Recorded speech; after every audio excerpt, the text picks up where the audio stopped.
Good day, I'm Andrea Chisholm and this is your JIS News for Wednesday, December 30. The Bureau of Standards Jamaica BSJ has ordered the closure of 17 gas stations in 7 parishes as it intensifies its probe into the source of contaminated fuel on the market. Contaminated E1087 and E1090 gasoline were found at gas stations in Kingston and St. Andrew, Clarendon, St. James, Manchester, St. Thomas and St. Catherine. And the Bureau will be utilizing the powers that it has to ensure that these stations will not be selling those products for the time being until the proprietors can indicate to the Bureau of Standards, which will have to be verified by further testing, that the products meet full specifications. The Energy Minister, who was speaking at a press conference on Tuesday, indicated that the names of the gas stations with contaminated fuel would not be released at this time since the source of contamination was not known. He said the BSJ would be randomly testing fuel across the island and all players in the petroleum sector would be subject to greater scrutiny.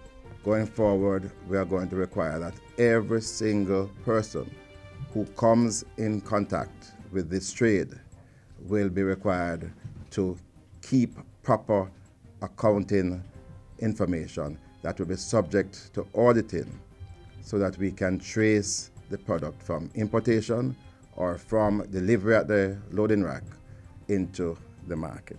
The minister added that the BSJ was also testing fuel from importers and those results should be available by January 2. The Major Organized Crime and Anti-Corruption Agency will also be investigating the possible illegal trading of petroleum products. Jamaican workers will have a little more money to spend when the new income tax threshold takes effect on New Year's Day. The income tax threshold will increase by just over $35,500, moving to $592,800. As a result, the tax-free portion of one's weekly income will be $11,400. For those paid fortnightly, the tax-free portion is $22,800 and quarterly it's $148,200. For the monthly paid persons, it's $49,400. On a monthly basis, that will be tax-free.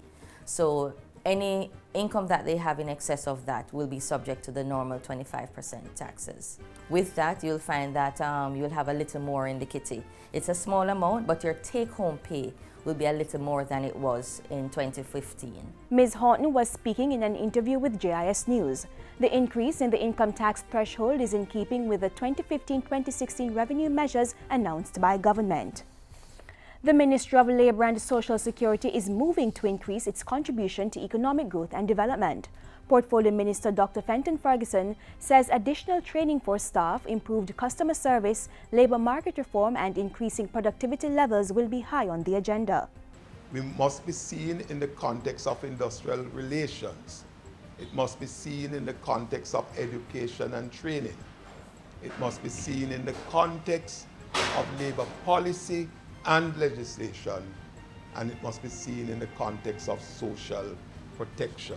Dr. Ferguson was speaking during a tour of the St. Thomas office of the Ministry of Labour and Social Security. He also indicated that the overseas employment program would be expanded. There will be several traffic changes in downtown Kingston on Thursday to facilitate the annual fireworks on the waterfront to ring in the new year. From 6 a.m. a number of streets will be blocked. These include Ocean Boulevard and West Street at the intersections with Port Royal Street, Orange Street below the entrance to the multi-story car park, and King Street below the entrance to Kentucky Fried Chicken.